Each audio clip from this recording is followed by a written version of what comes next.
وعلیکم السلام ورحمۃ اللہ إن الحمد لله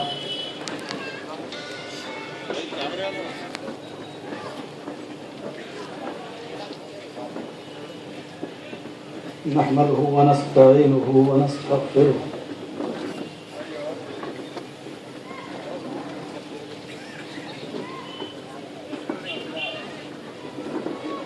ونعوذ بالله من شرور أنفسنا ومن سيئات أعمالنا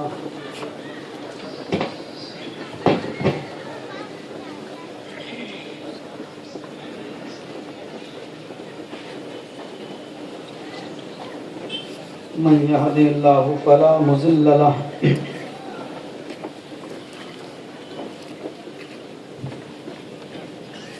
ومن يضلله فلا هادي له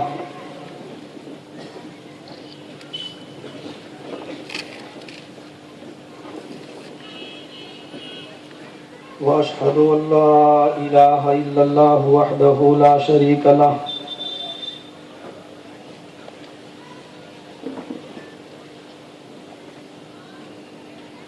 وأشهد أن محمدا عبده ورسوله أما بعد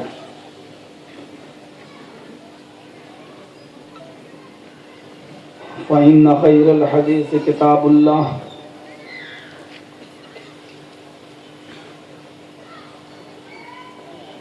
وخير الهدي هدي محمد صلى الله عليه وسلم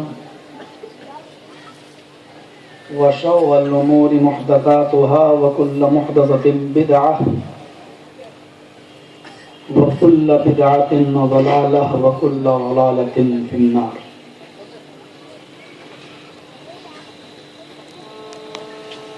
أعوذ بالله من الشيطان الرجيم. بسم الله الرحمن الرحيم. محمد رسول الله والذين معه أشداء على الكفار رحماء بينهم. رب اشرح لي صدري ويسر لي أمري واحلل عقدة من لساني يفقهوا قولي. رب زدني علما.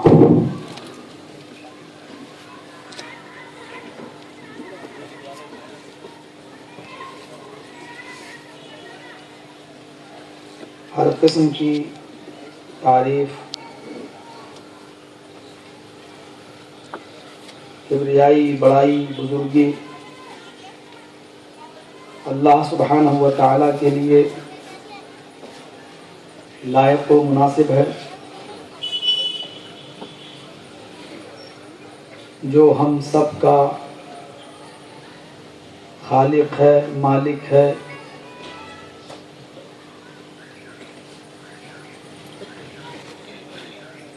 معبود ہے، مسجود ہے،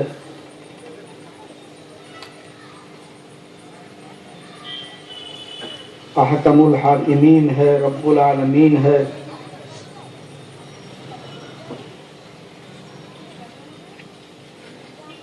اور اسی سے ہماری یہ دعا ہے کہ الہ العالمین آسمان کے ستاروں سے زیادہ، روئے زمین پر جتنے درخت ہیں ان درختوں کے پتوں کی تعداد سے زیادہ، روئے زمین پر جتنا سمندر کا پانی ہے اس کے قطرات سے زیادہ درود و سلام کے بے شمار پھولوں کی بارش فرما آخری نبی جناب محمد رسول اللہ صلی اللہ علیہ وسلم پر اللہم صلی وسلم وبارک علیہ. پرمیشن کتنی دیر تک ملی ہے مجھے اس کا بخوبی علم ہے. آپ کی مصروفیات اور آپ کی ضروریات کا بھی مجھے خیال ہے، اور اس گراؤنڈ میں مجھے جو موضوع دیا گیا ہے مجھے اس موضوع کی نزاکت اور اس موضوع کی وسعت اور اس کی اہمیت کا بھی خیال ہے. وہ موضوع عظمت صحابہ جو حقیقت میں ایک عظیم وسعت رکھتا ہے اپنے اندر. ایک گھنٹے، سوا گھنٹے اور 1.5 گھنٹے کی مختصر سی اسپیچ میں اس موضوع کی کما حق وضاحت کم سے کم مجھ جیسا کم علم انسان تو نہیں کر سکتا.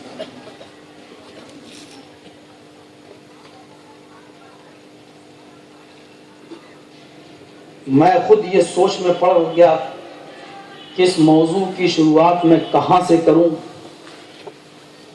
اور اس کا اختتام میں کہاں پہ کروں. صحابہ کرام کے عظیم ہونے کا جو سبب ہے وہ ان کی سیرت طیبہ کے مطالعے سے ہمارے اور آپ کے سامنے اجاگر ہوگا. اور صحابہ کرام کی سیرت طیبہ کا کون سا پہلو آپ کے سامنے رکھا جائے؟ ان کا شوق شہادت، ان کا ایمانی جذبہ، ان کا جذبہ جہاد، ان کا جذبہ عبادت، ان کا جذبہ سخاوت، ان کا جذبہ ایثار، ان کا جذبہ انفاق فی سبیل اللہ، ان کا جذبہ محبت رسول.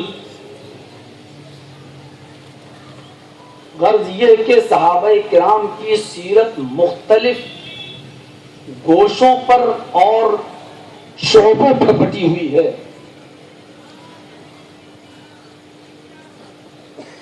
کون سا شعبہ آپ کے سامنے رکھا جائے؟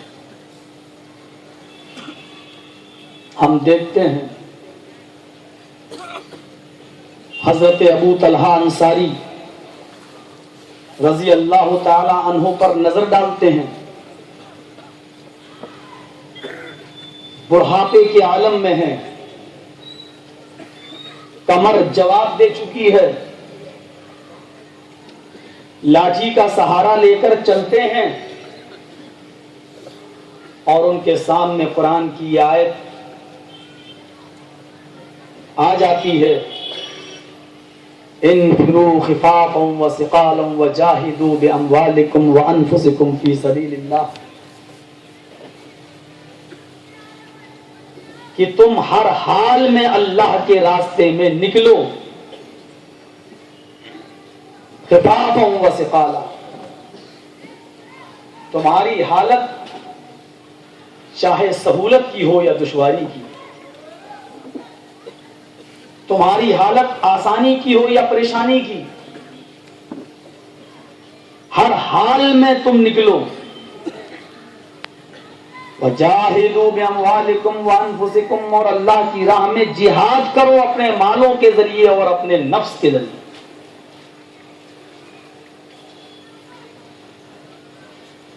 قرآن کریم کی جب یہ آیت ان کے سامنے پڑھی گئی تو اپنے بچوں سے کہنے لگے کہ بچوں،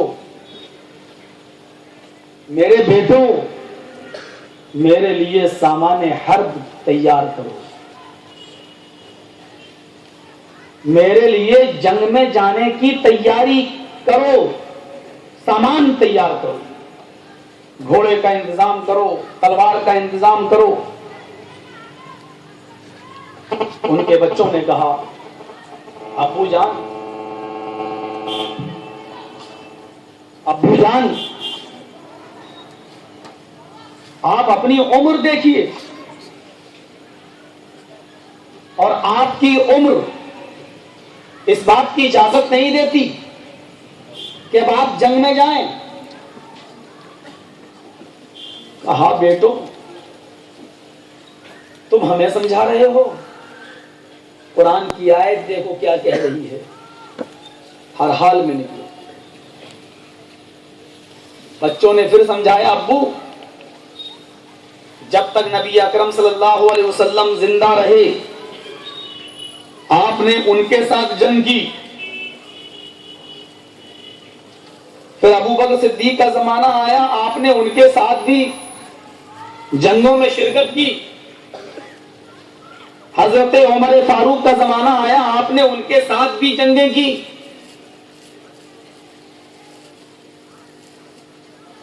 اب آپ کی عمر جنگ میں لڑنے کے لائق نہیں ہے. کہنے لگے بچوں اپنا مشورہ اپنی جیب میں رکھو، قرآن کی آیت دیکھو، انفروا خفافا وثقالا، ہر حال میں تمہیں اللہ کے راہ میں نکلنا ہے، تنگی ہو، دشواری ہو، سہولت ہو، آرام ہو، کچھ بھی ہو. اگر میں میدان جنگ میں تلوار نہ چلا سکا تو کم سے کم میری حاضری سے مسلمانوں کی تعداد میں اضافہ تو نظر آئے گا، کم سے کم مسلمانوں کی تعداد میں اضافہ تو، مومنوں کی تعداد میں اضافہ تو نظر آئے گا. میں پہلے یہ ذہن صاف کر دوں کہ میں جہاد کا جو ٹاپک جو بول رہا ہوں اس پر ہمارے میڈیا والے کچھ غلط تاثر نہ لیں کہ میں کسی کو اکسا رہا ہوں. ہمارے ہاں جہاد کی وہی حیثیت ہے اور اسی پوزیشن میں جہاد فرض ہے جو پوزیشن آپ کے یہاں مہا بھارت کے یدھ کی ہے. 100 کورو تھے، 5 پانڈو تھے.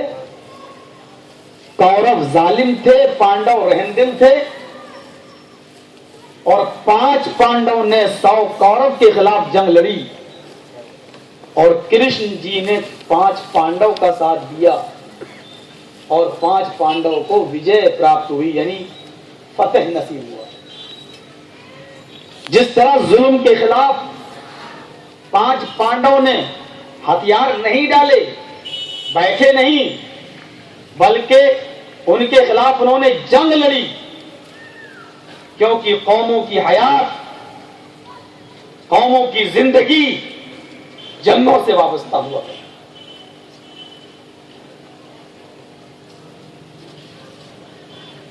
جس حال میں 5 پانڈوں نے ہتھیار اٹھائے تھے اسی حالت میں اسلام بھی اجازت دیتا ہے.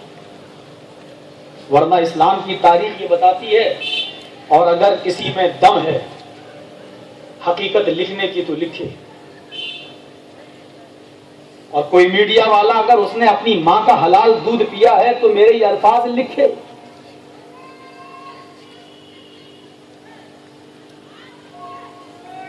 کہ محمد رسول اللہ صلی اللہ علیہ وسلم کی پوری زندگی میں جتنی جنگیں ہوئی ہیں، غزوات اور سرایا دونوں کو جوڑا جائے تو ان کی تعداد ہے 80.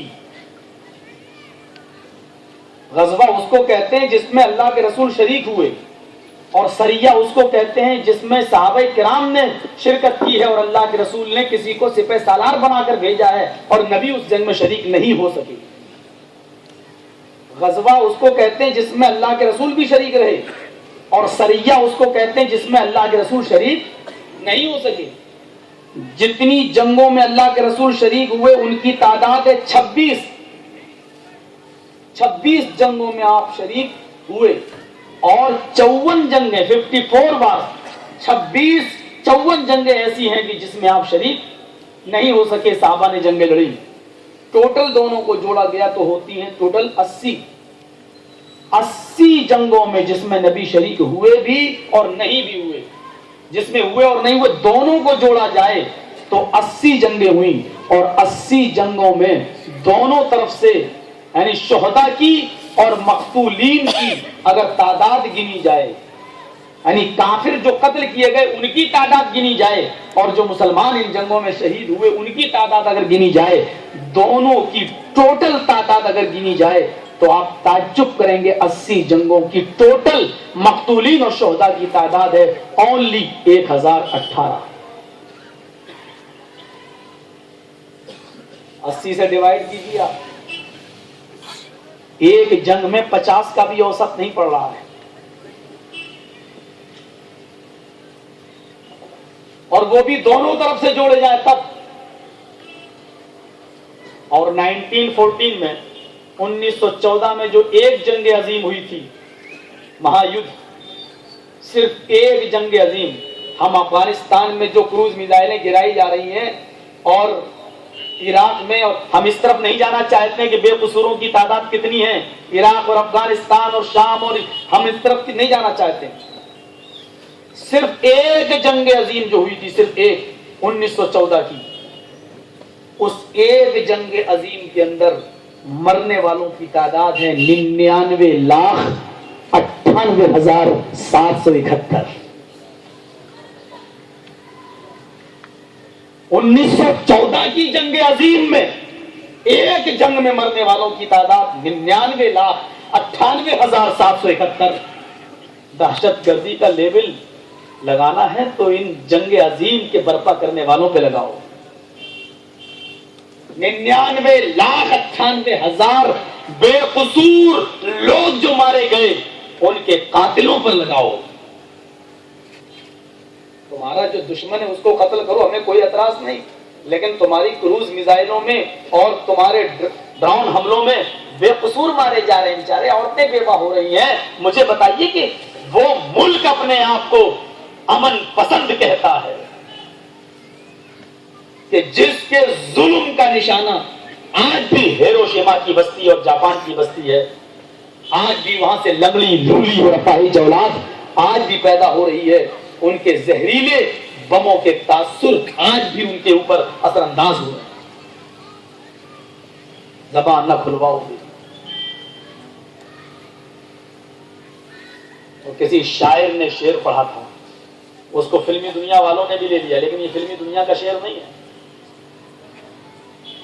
مجھے تو اپنوں نے لوٹا، غیروں میں کیا دم تھا، میری کشتی وہاں ڈوبی جہاں پانی کم تھا۔ یہ ایک مسلم شاعر کا شعر ہے۔ ہمیشہ نقصان اپنوں سے پہنچتا ہے، غیروں سے نہیں۔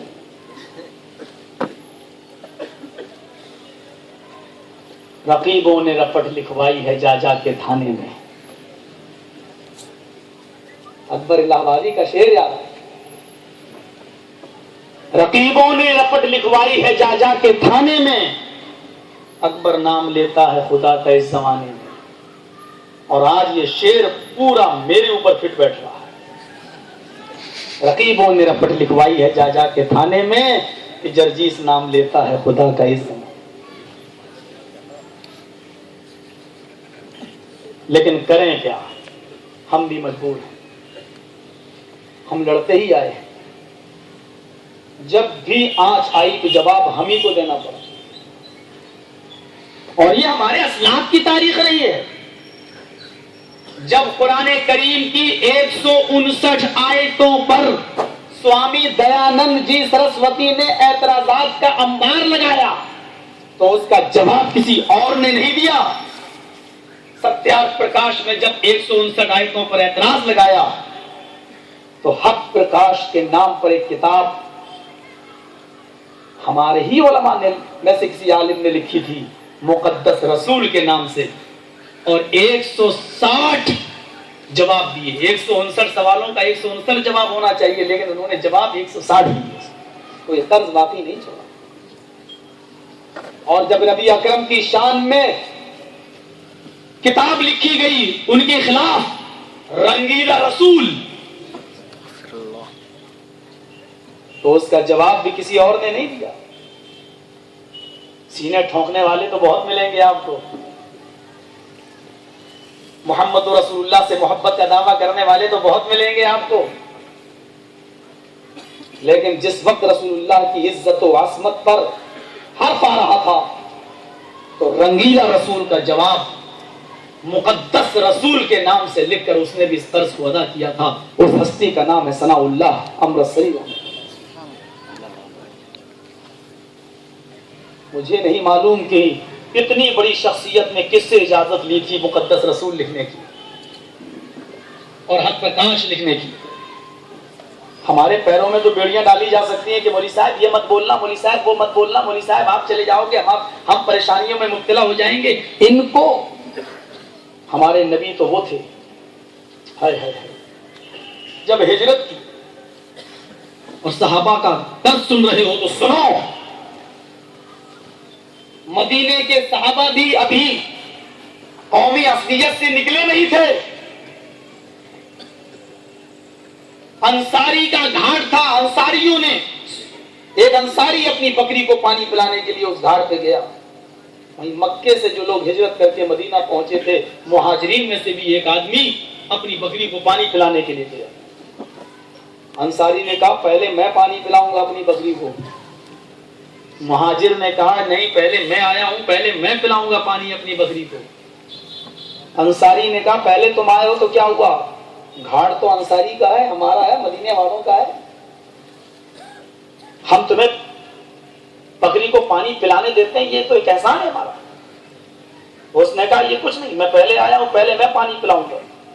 انصاری کو غصہ آیا, اس نے ایک تھپڑ دیا. مہاجر گھر سے نکالے گئے, ہمارے یہاں آئے, پناہ ہم نے دی اور تم آ گئے ہو, ہماری بلی ہم ہی کو میں آؤں. وہ مہاجر چلایا یا اہل المہاجرین, اے مہاجر و انصاری مجھے پیٹ رہا ہے, میری مدد کے لیے آؤ. مہاجرین کا ایک گروہ مدد کے لیے چلا آیا. یا انصاری چلایا یا اہل الانصار, اے انصاریو تم ہماری مدد کرو. مدینے اور مکے کے لوگوں میں گروہ بندی ہو گئی, دو جماعتیں ہو گئی, دونوں طرف سے تلواریں میان سے نکل آئیں. تو میں ہونے لگی. ہمت کیسے پڑی, تم نے میرے آدمی کو تھپڑ مارا.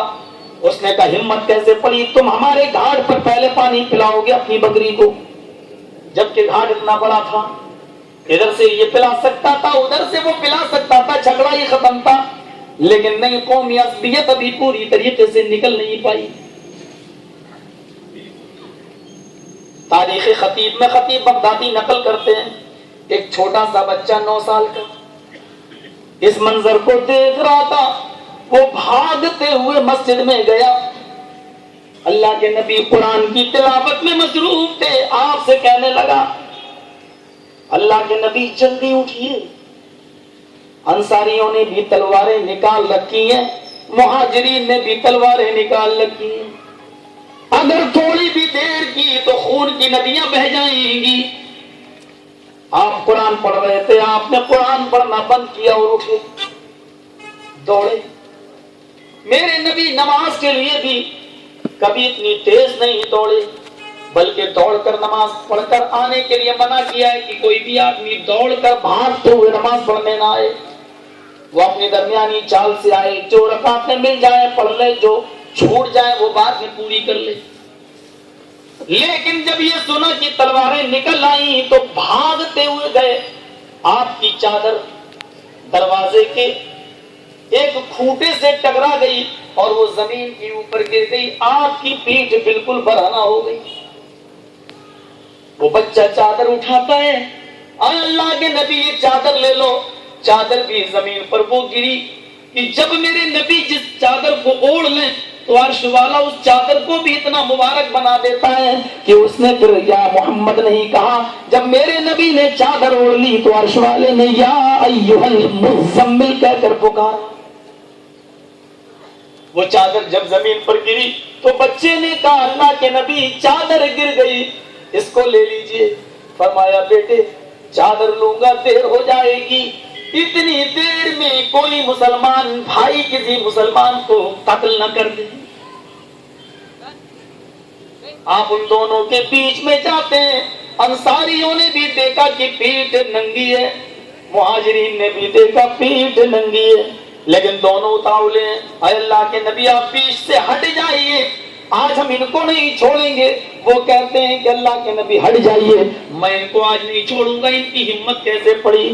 اللہ کے نبی کہتے ہیں لوگوں تم اپنا غصہ نکال لینا، جتنا چاہو خون بہا لینا، لیکن میری ایک فریاد سنو، میرا ایک فرمان سنو۔ میں نے بڑی مشکل سے بھائی بھائی بنایا ہے، ہم نے بڑی مشکل سے تمہارے دلوں سے نفرتیں دور کی ہیں، بڑی محنت کر کے ہم نے تمہارے دلوں کو جوڑا ہے۔ اگر تم واقعی ایک دوسرے کو مارنا ہی چاہتے ہو، ایک دوسرے کی گردنیں اڑانا ہی چاہتے ہو، تو سب سے پہلے آئے انصاریوں تم تلوار اٹھاؤ، آئے مہاجروں تم تلوار اٹھاؤ۔ پہلے ایک دوسرے کی گردن پہ تلوار نہ مارے گا، یہ تلوار سب سے پہلے تم محمد رسول اللہ کی گردن پہ مارو۔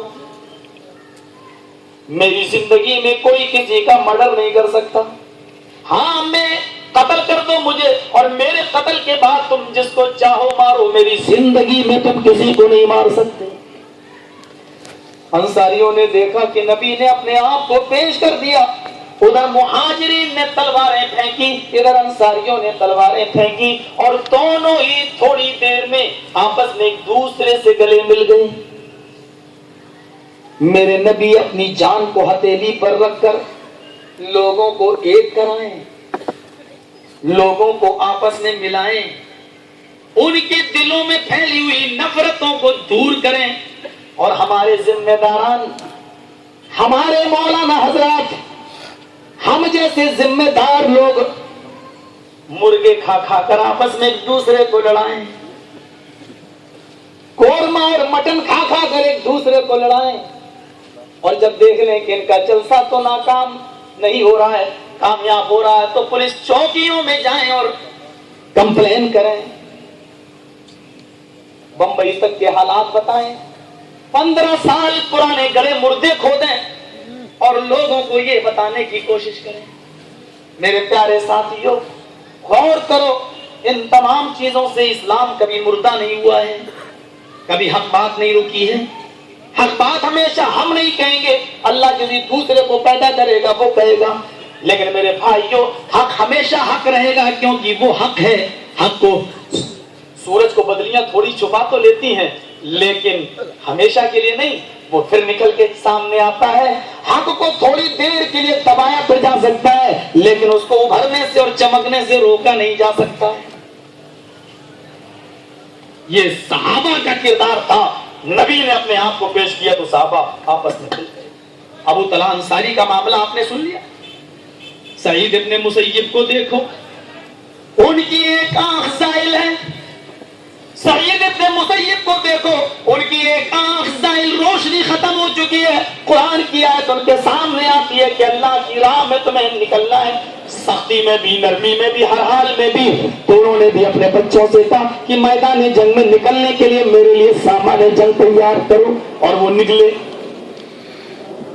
ہمارے اپنے جمہور کو دیکھو، وہ ایک پیر سے لڑ رہے، ایک پیر ان کا کاٹا جا چکا ہے، بیساکھی لے کر چلتے ہیں۔ جب ان کے سامنے قرآن کی آیت آئی، کہنے لگی میرے بچوں میں میدان جنگ میں لڑوں گا۔ ابو جان آپ معذور ہیں۔ بیٹوں نے شکایت کر دی اللہ کے نبی سے، اللہ کے نبی نے کہا ہمارے ابن جمہور سے، تم معذور ہو، کیوں جا رہے ہو میدان جنگ میں؟ کہا اللہ کے رسول، اگر میں لڑنا چاہوں اور اللہ کی راہ میں لڑ کر شہید ہو جاؤں، اور شہادت کے بدلے اللہ اگر مجھے جنت دے دے تو آپ کا کیا بگڑ رہا ہے؟ اللہ کے نبی بیٹوں سے کہتے ہیں ہمارے ابن جمہور کے، اگر تمہارا باپ خواہش رکھتا ہے اور میدان جنگ میں لڑ کر شہید ہونا چاہتا ہے اور شہادت پا کر وہ جنت کا ٹکٹ لینا چاہتا ہے، تو تمہارا کیا نقصان ہے جانے سے؟ یہ چیزیں ہمیں کیا بتلا رہی ہیں؟ اور ایک میدان جنگ تو ایسی ہے کہ باپ یا بیٹے میں سے کوئی ایک ہی میدان جنگ میں جا سکتا ہے۔ اللہ کے نبی فرماتے ہیں تمہاری بیوی اور تمہاری ماں، باپ ہے اور بیٹا، تو باپ کی بیوی ہو گئی، بیٹے کی ماں، تم دونوں میں سے ایک ہی جا سکتا ہے۔ اگر باپ جاتا ہے میدان جنگ میں تو بیٹا اپنی ماں کی خدمت کرے، یا بیٹا میدان جنگ میں جاتا ہے تو شوہر اپنی بیوی کو دیکھے ہم دونوں کو اجازت نہیں دے سکتے ہیں ورنہ اس عورت کا دیکھ ریکھ کرنے والا کون رہے گا؟ پھر اللہ کے نبی فیصلہ کرتے ہیں ایسا کرو تم دونوں میں سے کوئی ماننے کے لیے تیار نہیں تو قرآن دازی کی جائے، جس کا نام نکلے گا وہی جائے گا۔ دونوں اس فیصلے پر راضی ہو گئے اور پرچیاں ڈالی گئیں، پھینکی گئیں زمین پر، اور ان کو نبی اکرم کے مبارک ہاتھوں نے اٹھایا۔ اللہ کے رسول ایک پرچی کو اٹھاتے ہیں، پرچی میں بیٹے کا نام آتا ہے، میدان جنگ میں بیٹا جائے گا۔ اللہ کے نبی نے فرمایا بزرگ سے باپ سے چاہو تم اپنی بیوی کی خدمت کرو۔ اب باپ نے کہا بیٹے بکریوں کو تم جنگلوں میں چراتے ہو اور جب لوٹ کر واپس آتے ہو تو بکریوں کا دودھ دو کر تم اپنی بیوی کو اپنے بچوں کو پہلے نہیں بلکہ مجھے پہلے پلاتے ہو، بعد میں تم پیتے ہو، اپنی بیوی بچوں کو بعد میں پلاتے ہو۔ میں بیمار ہو جاؤں تو تم اپنے اوپر مجھے ترجیح دیتے ہو، ہر معاملے میں تم مجھے اپنے اوپر ترجیح دیتے ہو، بیٹے میدان جنگ میں بھی تم مجھے اپنے اوپر ترجیح دو، مجھے جانے دو۔ اور بیٹا کہتا ہے ابو جان یہ معاملہ تو جنت کا ہے، جس جنت کی تلاش میں آپ ہیں اور مجھ سے اجازت لینا چاہ رہے ہیں اسی جنت کی تلاش میں تو میں بھی ہوں، اور میں اس جنت میں تو آپ سے پہلے جانا چاہتا ہوں۔ بیٹے نے کسی بھی قیمت پر اپنے باپ کو اجازت نہیں دی اور بیٹا میدان جنگ میں گیا اور جا کر اللہ کی راہ میں شہید ہو گیا۔ یہ صحابہ کا جذبہ ایمان تھا۔ آئیے صحابہ کا ایک اور پہلو دیکھیں، ان کا جذبہ حکمرانی اور حکمرانی میں ان کا جذبہ عدل و انصاف، اور یہ واقعات ہمارے لیے آئیڈیل ہیں، ہماری سرکار کے لیے بھی آئیڈیل ہیں، ہمارے ذمہ داروں کے لیے بھی آئیڈیل ہیں۔ آؤ ہم تمہیں انگلی پکڑ کے چلنا سکھاتے ہیں کہ حکومت کیسے چلائی جائے، سیکھو تم ہم سے سیکھو۔ صاحب مولوی صاحب تم کہاں جا رہے ہو؟ میں اکیلے نہیں جا رہا ہوں، انا ہزارے کو دیکھ لو۔ ہندوستان کے اندر ہر انسان کو اپنی بات کہنے کا پورا حق ہے، اور ہندوستان کے قانون نے مجھے یہ حق دیا ہے۔ میں ہندوستان کے قانون کو سلام کرتا ہوں۔ میں سعودیہ گیا، میں دبئی گیا، میں پاکستان گیا، میں نے بہت سے ملکوں کا دورہ کیا، مجھے اتنی آزادی کے ساتھ بولنے کا موقع کہیں نہیں ملا جتنی آزادی کے ساتھ مجھے ہندوستان میں۔ سعودی عرب کے اندر تو پرچی آ جاتی تھی صاحب امریکہ کا نام نہیں آ جائے، اور مجھے بندھے ہوئے الفاظ میں بولنا پڑتا تھا، اور ایک مرتبہ نام آ گیا، عادت بنی ہوئی تھی ہندوستان میں رہ کر، تو مجھے 2000 روپے پینالٹی دینا پڑی، 2000 ریال جرمانہ۔ جس نے بلایا تھا ہمیں اس نے دیا بیچارے نے، بعد میں کہا مولوی صاحب دیکھو ایسے تو ہم جرمانے بھرتے رہیں گے اگر آپ ایسا بولیں گے، منع کیا۔ میں ہندوستان کے قانون کو سلام کہتا ہوں۔ میڈیا والوں لکھو میری بات، اس معاملے میں آزادی کے معاملے میں جتنی آزادی ہمارے قانون نے ہمیں دی ہے، ہمیں دنیا کے کسی بھی کونے میں اتنی آزادی نہیں دی، اور اسی آزادی کا میں فائدہ اٹھا رہا ہوں۔ سنو، ایسے حکمراں کی ضرورت ہے۔ حضرت عمر فاروق رضی اللہ تعالیٰ عنہ کا دور حکومت ہے،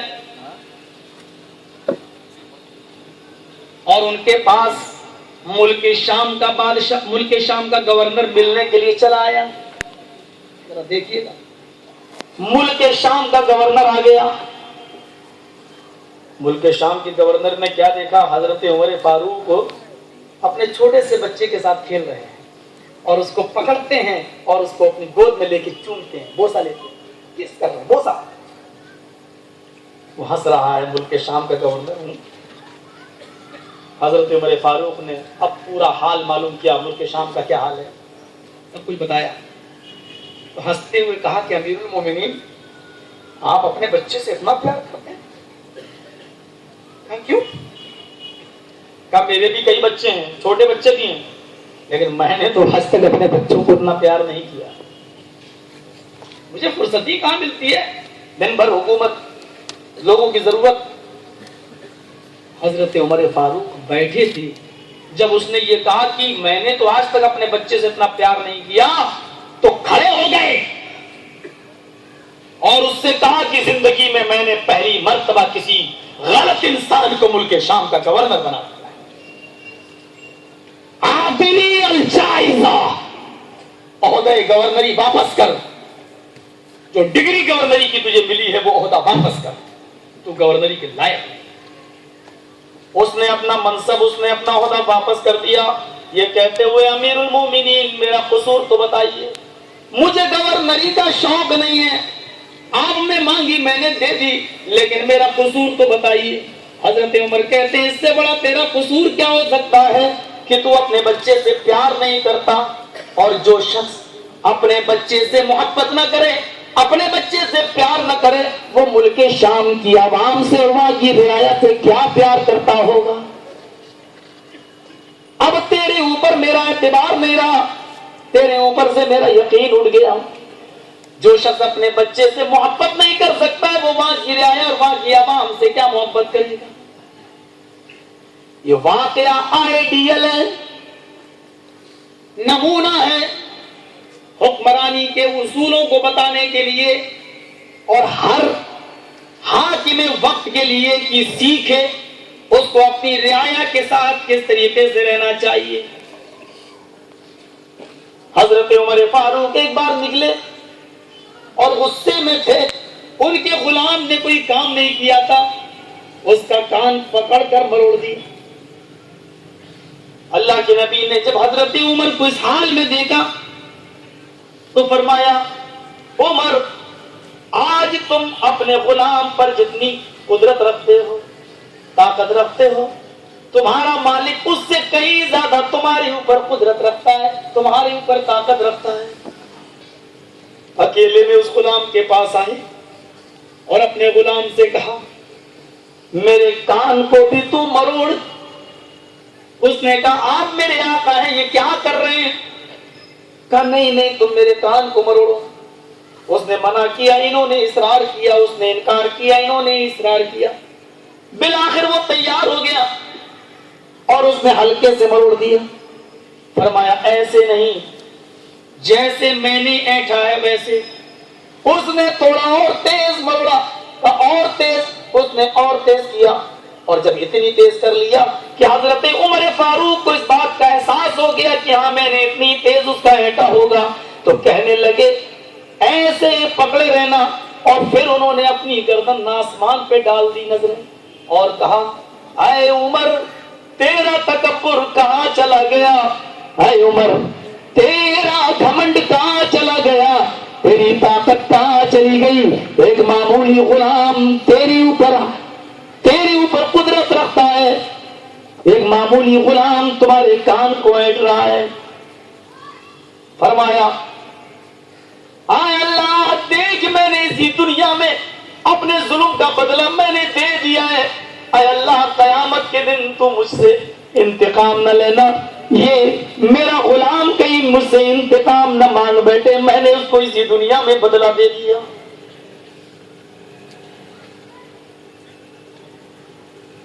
کچھ تو وجہ تھی کہ صحابہ کرام کو یہ لقب ملا رضی اللہ عنہم ورضوا عنہ, اللہ ان سے راضی ہو گیا اور وہ اللہ سے راضی. سعید ابن عامر کو حمص کا گورنر بنا کر بھیجا, لیکن اس شہر والوں نے حضرت سعید ابن عامر کے اوپر 4 سنگین الزام لگا دیے. 5-6 مہینے کے بعد جب حضرت عمر فاروق حمص کے اندر پہنچتے ہیں تو پوچھتے ہیں کہ میں نے تمہیں جو گورنر دیا اس سے کوئی شکایت تو نہیں ہے لوگوں تمہیں؟ فرمایا شکایتیں تو شکایتیں اس سے. کیا شکایتیں؟ کہا کہ آپ نے جس کو گورنر بنایا ہے, آپ نے حکم دیا ہے ہر گورنر کو فجر کی نماز کے بعد وہ لوگوں کی شکایتیں سنیں, لیکن آپ کا گورنر سعید ابن عامر فجر کے بعد نہیں آتا, سورج نکلنے کے کافی دیر کے بعد اپنے کمرے میں بیٹھتا ہے اور لوگوں کی شکایتیں سنتا ہے. پہلی شکایت تو یہ ہے کہ وہ فجر کے فوراً بعد نہیں آتے. دوسری شکایت یہ ہے کہ وہ ہفتے میں ایک دن چھٹی رکھتے ہیں، جبکہ آپ نے کسی دن چھٹی کا اعلان نہیں کیا ہے. یہاں تک کہ جمعے کے دن بھی آپ نے یہی کہا کہ فجر سے جمعے کی نماز کے وقت تک لوگوں کی شکایتیں سنو، لیکن وہ شخص ہفتے میں ایک دن چھٹی رکھتا ہے اور بالکل لوگوں کی شکایتیں نہیں سنتا. تیسری شکایت یہ ہے اس سے ہمیں کہ وہ رات میں اگر کوئی ضرورت مند اس کے پاس پہنچ جائے شکایت لے کر تو وہ رات میں کسی کی شکایت نہیں سنتا. اور چوتھی شکایت اس سے یہ ہے کہ کبھی کبھی اس کو مرگی کے دورے پڑتے رہتے ہیں، ہاتھ پیر اس کے چلتے ہیں، تڑپتا ہے. ہم لوگ اس کے علاج کے لیے اس کو کہتے ہیں اور وہ یہ کہہ دیتا ہے کہ یہ میری بیماری لا علاج ہے، اس بیماری کا کوئی علاج نہیں ہے. وہ اپنا علاج نہیں کراتا. حضرت عمر فاروق نے نوٹس بھیج دیا، اے سعید تمہیں کل کٹگھرے میں کھڑے ہو کر لوگوں کی شکایت کا جواب دینا ہے.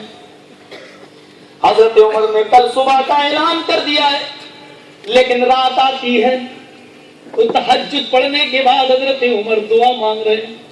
الہ العالمین، میں نے بہت غور و فکر کے بعد سعید ابن عامر کو گورنر بنایا.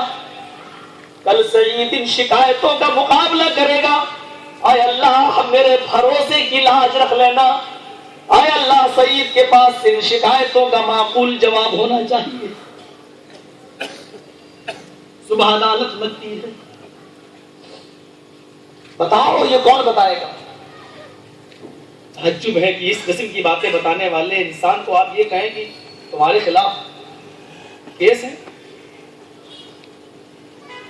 اللہم اہد قومی فإنہم لا یعلمون. اللہ تم میری قوم کو ہدایت دی، یہ جانتی نہیں ہے. یہ کھلواڑ کس سے کر رہے ہیں؟ مولوی جرجیز کی ذات سے نہیں، کتاب و سنت کی تعلیمات سے کھلواڑ ہو رہا ہے. سعید ابن عامر کٹگھرے میں کھڑے ہیں، حضرت عمر فاروق جج بنے ہیں، لوگ موجود ہیں، شکایتوں کا انبار لگتا ہے. پہلی شکایت یہ ہے، دوسری شکایت یہ. سعید ابن عامر جواب دو پہلی شکایت کا. تم فجر کے بعد لوگوں کی شکایت کیوں نہیں سنتے؟ سورج نکلنے کے بعد کیوں آتے ہو؟ سعید ابن عامر کہتے ہیں کہ میں بتانا نہیں چاہ رہا تھا، کیونکہ یہ معاملہ میرے اور میرے رب کے درمیان راز میں تھا. میں اس کو صیغہ راز میں رکھنا چاہتا تھا، لیکن اب لوگوں نے الزام لگایا تو اس کی صفائی مجھے دینا پڑے گی. امیر المومنین، آپ نے صرف مجھے گورنر بنایا ہے، میری خدمت کے لیے آپ نے کوئی غلام مجھے بیت المال سے نہیں دیا ہے. میری بیوی آنکھوں سے اندھی ہے، ہاتھوں سے کوڑی ہے، پیروں سے لنگڑی ہے. فجر کی نماز پڑھنے کے بعد صبح جب میں اپنے گھر جاتا ہوں تو تھوڑی سی میں قرآن کی تلاوت کرتا ہوں اور اس کے بعد میں اپنے ہاتھ سے کھانا بناتا ہوں، سالن تیار کرتا ہوں، روٹی پکاتا ہوں اور پھر میں اپنی بیوی کو کھلاتا ہوں. امیر المومنین، مجھے ایسا کرنے میں دیر ہو جاتی ہے اور سورج نکل آتا ہے. میں یہ پورا کام گھر کا نپٹانے کے بعد پھر میں دربار خلافت میں جاتا ہوں، آفس میں بیٹھتا ہوں اور لوگوں کی شکایت سنتا ہوں. میں نے آج تک آپ سے غلام نہیں مانگا ہے اپنے گھر کی خدمت کرنے کے لیے. امیر المومنین کی نظریں آسمان پر اٹھی. الحمدللہ رب العالمین، تمام تعریفیں اس اللہ کے لیے جس نے میرے بھروسے کی لاج رکھی. اے سعید ابن عامر، لیکن ابھی بھی تم مجرم ہو، کیونکہ ابھی 3 سوال تمہاری اوپر اور ہیں. تم ہفتے میں ایک دن چھٹی مناتے ہو، کیوں؟ امیر المومنین، ہماری قوم کے لوگوں سے پوچھو، جو کپڑا میں پہنے ہوئے ہوں اس کپڑے کے علاوہ بھی انہوں نے میرے جسم کے اوپر کوئی دوسرا کپڑا دیکھا؟ لوگوں نے کہا نہیں امیر المومنین یہ کپڑا بہت موٹا ہے، میری بیوی ہاتھوں سے کوڑی ہے، آنکھوں سے اندھی ہے، وہ یہ کپڑا نہیں دھو پاتی ہے، اس لیے ہفتے میں ایک دن میں اس کپڑے کو خود اپنے ہاتھوں سے دھلتا ہوں۔ موٹا ہے اس لیے سوکھنے میں ٹائم لگتا ہے، اس دن کی میں ساری نمازیں اپنے گھر ہی میں پڑھتا ہوں۔ امیر المومنین اس لیے میں ہفتے میں ایک دن چھٹی رکھتا ہوں، لیکن میں نے اپنی قوم سے کبھی اس بات کو ظاہر نہیں ہونے دیا ہے کہ میرے پاس کپڑے نہیں ہیں اس لیے میں نہیں آتا ہوں۔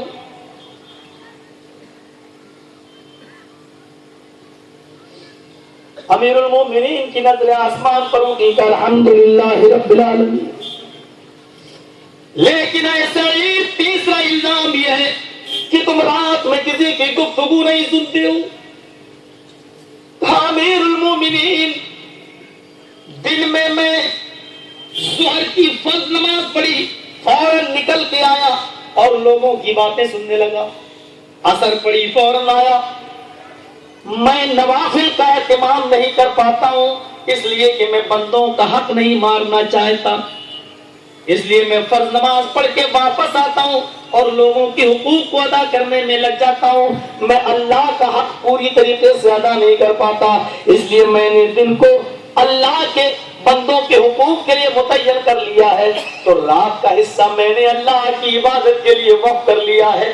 میں اللہ کے بندوں کا حق مار کر جب اللہ کو نہیں دیتا ہوں، یعنی میں نوافل کا اہتمام نہیں کرتا ہوں، تو پھر میں رات میں اللہ کا حق مار کر پھر میں بندوں کو نہیں دیتا ہوں۔ امیر المومنین پھر میں رات میں لمبے لمبے قیام اور اپنی مغفرت کی دعائیں کرتا ہوں اور اپنے روٹے ہوئے رب کو مناتا ہوں۔ امیر المومنین اس لیے میں رات میں کسی کی فریاد نہیں سنتا ہوں۔ الحمدللہ رب العالمین۔ آئے سری